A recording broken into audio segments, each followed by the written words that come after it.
Ladies and gentlemen, boys and girls, children of all ages, we are into session number 4. To my right, the birthday boy, all the way from Honolulu. Do you want to lay him? The one, the only, the big D himself, Danny in the house. And to my left, your favorite of mine, the admiral of the airwaves, the Poindexter of podcasts, the one, the only, Mr. Bill Moran. Welcome to the jungle. We got money. Look at that. In the post. Look at that. Every Still got the time. timing, baby. Yeah, buddy. We are the people that can Good evening, Carlson. Welcome to coming out. Thank you on this Thursday. Well, this is what they play. This is what they play, yeah. This is what they. I forgot that. Thanks for coming out. We got a fantastic Yeah. night for you tonight. We've got your feature act, Cindy Arena, in the house. Yeah. Give her a big round of applause. All right. And Say your something headliner- funny. Say something funny, Doug. And your headliner tonight, Greg Owens. Uh-huh. All right. Has that always been just a Carlson thing, or has that been a Rochester Comedy Club thing playing Welcome to the Jungle? I think it's been a Rochester Comedy Club thing. I think it's an Ippolito thing. Okay. But I don't know. I was going to say if it I don't was an know. Ippolito thing. Mark's been running the clubs for so many years, so he does a great job over Yes. there. This is the best club that I've ever seen. Yeah. I'm not kidding. Like Beautiful. but it's just run so well. You know, like the way they run it and the way the people are on top of it, the way the wait staff interacts. I was all at of it. 2 on State Street, but I think it was 17, 18 years old. And then years later, The one Hiccups one? Yeah, Yeah, Hiccups I and didn't go to Yuck-Yucks. Hiccups. And then the one in Witten Place. I can't say that any of them were bad. That's not my point. I Right. knew some of the inner workings of the one more on Winton because I was involved in doing a lot of stuff there. I will just say that, and it wasn't run poorly. It was just this is a top club, and it's run like a top club. They do a really nice job. I tell people, I've been telling a lot of people, come on out, check it out. You're going to enjoy it. Well, what's it like? I go, it's wide open. Sits about 300. It's got a great bar, drinks. Got a small menu, but that's all right. It's just, come out and laugh. Right. So I've been practicing today. I have my microphone. I listen to. See, this is got all how I his get jerseys. pregame, He's baby. got all his stuffed animals and jerseys. I think Yeah, that's there are some clubs that don't serve food on purpose. Maybe Because the drop in the check, because the drop in the checks is so distracting. So that it's a tough time for like the headliner, right? Because the checks drop and everybody starts talking, dividing up the bill, and they're trying to do their closer. I didn't order 2 margaritas. Yeah. Hey, who got the nachos? Oh, dude, with the old Comics Cafe, I was at a table at 10 once, and the bill came. It was a Sunday night. I'm with a bunch of teachers and Brad Davies, my old buddy, my old radio partner. And all of a sudden, he goes to collect the money, and they're like $90 short on the bill. And like the boyfriends are all arguing over who owes what. Meanwhile, the comic's trying to This is what I'm wrap saying. up. So like that's where it gets kind of tough. So if you go to I don't think the Comedy Cellar serves food. I think in New York, it's a more intimate setting in there. It's a little tighter, and I think capacity is 200, and I think it's drinks only. Makes sense. I think it's fair. Yeah, You're not going there to eat. You're going there to have a No, laugh. but I'll tell you what. I like when I look out there and I see people having the big pretzels The and big stuff. pretzel. Honest to God, so you can make fun of them? No, well, not even so you can make fun of them. Yes, but not so much because it's just people having a good time, and that's the whole purpose. But that's where this club separates itself. I have been there, and I've not seen any problems with the check dropping. It's almost like they know exactly when to do it and how to handle it, and it's just done really well. But Doug is going to be emceeing there Thursday night, and I'm so excited. 10 to 12 minutes. I love that that you've been practicing. Mm-hmm. I think that's good. You have to. Look. Everybody should be rehearsing and getting their stuff. You want to know it. You want to feel cold. You want to feel confident. When you're confident, you can deviate from any plan you have. No, you can. And you can know, you could do some crowd work, and if it's not going well, you got your jokes, and you can just... 2 people asked me about that today. A friend of mine, Jamie, that I work with out of Forest Hill, he called me up asking me questions and what time it is, how much. I'm like, yeah, you coming? He goes, well, I'm not going to sit in the front row, so you heckle me. I'm like, Jamie, I don't do crowd work yet. Yeah. It takes more time and gotta have material. My sister asked me. I go, no, I'm not gonna go into the crowd or anything. Maybe I will, but I mean, trying to get more. You got to get more stage time and more mic time. Okay. To be more relaxed. Yeah. So I'm working in a couple new jokes and, you know, like dating older women. Dating older women is you got to stay on your toes. It's a wild ride. Because you can go from I'm coming to I'm cramping like that. See, that's going to work out You well. always need those salt pills handy, Yes, buddy. well, just keep those salt pills handy. It's Don't be different. limited. You know, as you get older, things get different. You know, in Yeah. your 20s, next to my bed, I had a pack of condoms and KY jelly. Now that I'm 50 and banging older women, I got ibuprofen and a defibrillator. You know, just in case. Just in case. So, are you legitimately nervous about this? Yeah. Oh. And a good nervous. Yeah. I want to do a good job. You're you know? eager. You're excited. Yeah.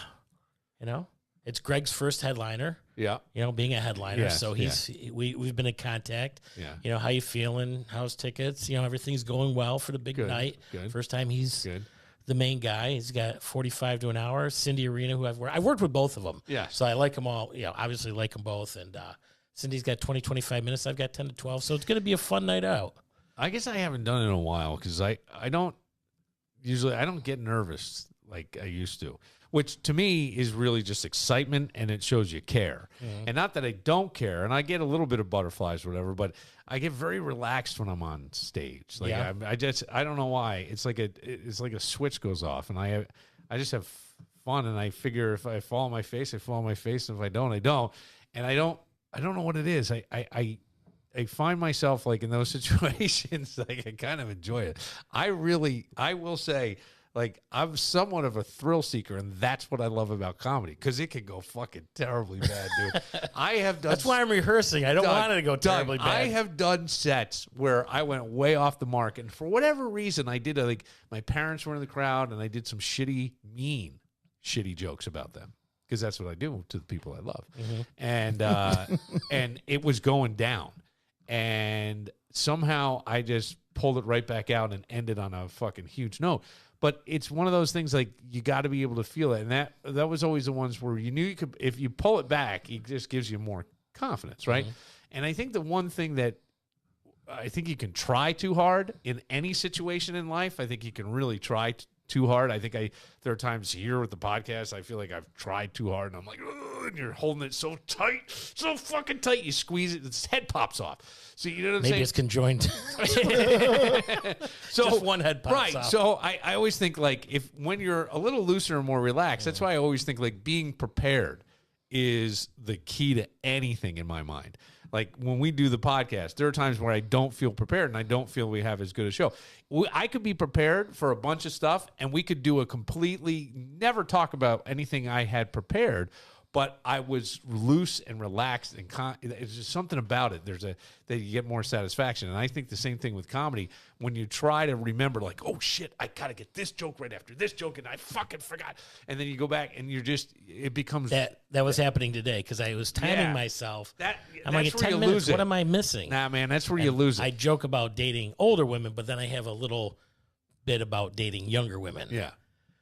And I was at a bar a couple weeks ago, and I met this 33-year-old. I'm 53. Wow. Bought her 20 a years. drink. Yeah.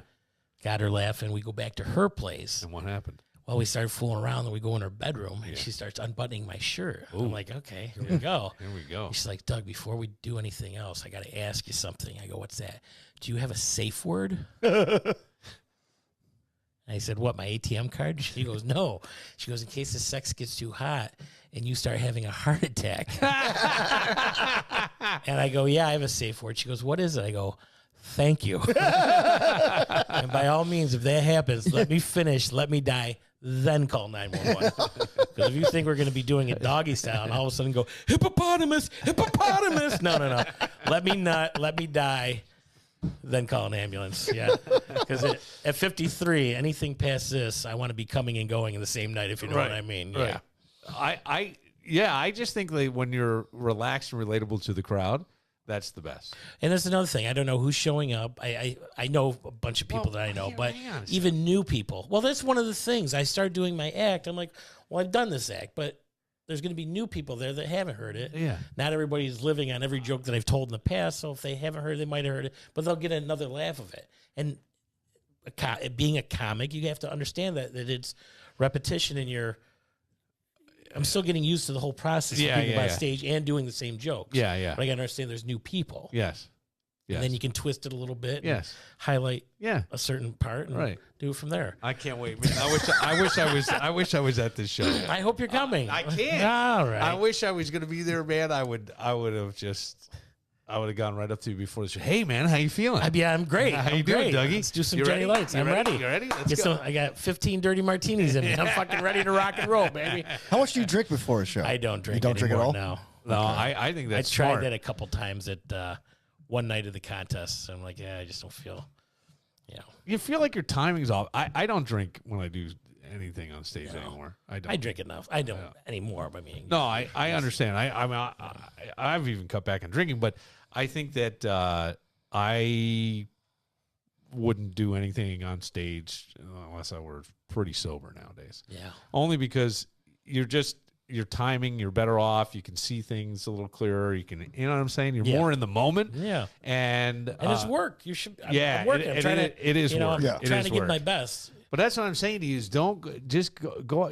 See, to me, I see Doug as a likable, like he comes on stage right away. He just that persona and that look on his face. I go, he's going to be funny. Here we are. He's funny. We're here to laugh. And I just think like when you ease and roll into it, you know who the greatest MC ever to watch? No. The greatest MC ever. You go back and you watch the Kings of Comedy, and the greatest ever was Steve Harvey. Steve Harvey was the MC of that show. And they used to debate on who was going to be the headliner. But it was him, Cedric the Entertainer, D.L. Hughley, and Bernie Mac. And he was the MC. And he was awesome. Just awesome the way he just did it. And he even did jokes with the crowd and stuff. But, I mean, and they're playing like, amphitheaters or whatever it was they were doing. It was Auditorium wild. theaters. They get 3,000 people. Yeah. They're not playing. No, this was even bigger than that down in Atlanta. Okay. But it was huge. If you go back, just to see how a great MC just kind of keeps that thing and he's light and loose and all that. And there you Well, go. a lot of experience too. Oh, you got experience. I don't Jesus have a lot of Christ. experience. Doug, Would you stop? Doug, would you relax? Stop thinking over. I'm just saying.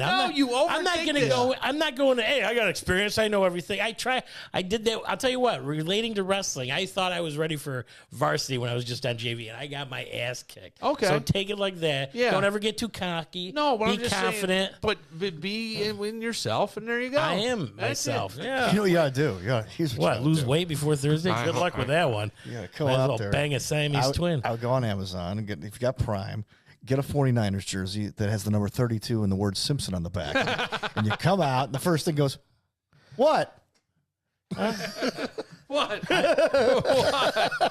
What? It's my favorite player. I'm ready to kill everybody. I'm going to slay you. Does anybody do O.J. Simpson jokes anymore? No. That's since Norm Macdonald died. No. They Yeah. retired it. I don't think. Yeah. Yeah, there's nothing. O.J. Simpson was in the news. Was he? There is nothing. That's all. Yours truly here, X-World. It's O.J. And I don't know why people keep asking me about the Murdahl murders. He doesn't drink orange juice anymore. He drinks Slice. That was annoying. No. But they don't even have Slice on the No, they shelves don't anymore. No, No, that's right. They don't. That stock went really down. I'm very excited to hear about how this goes. I'll call you right afterwards. Well, the show's at 7:30. I don't know what time you could. You're not catch doing. the end. You're not doing two shows. Nope, one show. Just one show. Yep. One show. This is One it. show. This is one chance. Whole Your ball of wax. parents going. Is your dad Yes. going to go? Does your dad give you notes after No. the show? He doesn't give you any notes? He doesn't say to you, hey, you should try this or do that? No. I'm going to call your dad and I'm going to ask him Sure, to do that. he'll be so excited. He'll probably be stuttering when he answers the phone. Hi, Bill. Yeah. I would love it. I heard you. My son told me. I told you I went to NIT. Everybody misspeaks a little bit. Everybody misspeaks a little bit. Yeah, a little bit here and there. That's Yeah. fine. You're old man. Absolutely. All right. I'm excited for this. Are you gonna put together another comedy show? You said it's in the works. Are you working on it? Yeah, I have so many things in the works. Right. And let's just hope just let something work. Right. No, there's a bunch of different things that are happening. And yes, I was approached about doing a comedy show at a pretty big venue. But I have not heard more. I did hear back from the person saying The Apollo's closed. no, they were having another meeting, and I said, take your time. Take your time. Yeah. So I don't know. And then there will be a live show that we're probably going to do from the Rickles Room over at Comedy at the Carlson cool. that we'll have some people in and probably do more as a variety show kind of thing. And that's in the works. That was supposed to be, and then I chickened out. Yeah. I chickened out. I got it. Yeah. You? I chickened out in that. Yeah, I don't know, Danny. There was some things that were going on behind, mean stuff going on behind the scenes. Oh, okay.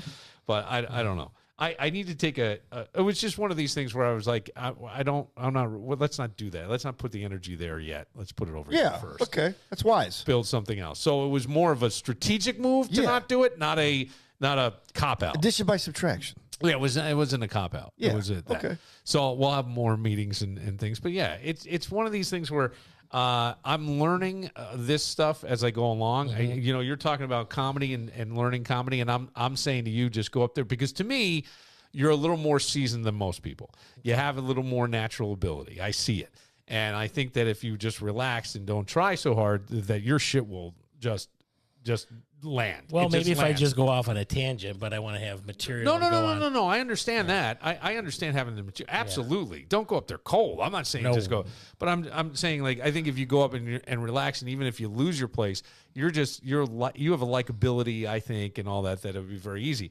But just like this, there's a lot more to this world, and it's different than what I've ever done. It's not the same as the other medias I've worked in. It's very different, and it takes a different strategy. And it's taken me a while to sort of learn that, figure that out, and get it to grow. And so that's been where most of my energy's been. And then, and I'm a dad, and I'm trying. I'm trying. I don't know what I'm doing, but I got penises drawn on eggs. Right, you got a kid in a Mom just tornado. found out. Dude, if they could reboot My Three Sons, you'd be the perfect. All right, think of it this way. It's 2024. He's this dad. He's divorced, right? He's got 3 kids. One's autistic, and he's an adult. Another one, is just graduated from college, and he's got a temper, but he's a hell of an athlete. And another one's got a temper, but he's 14, and he lives with his mom down south, and he draws penises on things. Where's the transgender in all this? I mean, that's MTV written all over it. You're right. This is more 2018. Yeah. Well, I have a new bit that I don't know where I'm finding my comedy, but once I get something, I get a pad of paper and I write something down and I try to work on it. But the newest part, and I might as well tell it here, is that and if you don't want to hear this, then turn off your radios or whatever you listen to podcasts. So I saw a friend in the hospital last week, and this is absolutely true. And I'm leaving, and they're like, "Oh, all right, have a good day." And just nobody likes to be there. So it reminded me. So the bit is that besides the podcast and doing comedy, that primarily I Uber, and sometimes I Uber people from the casino.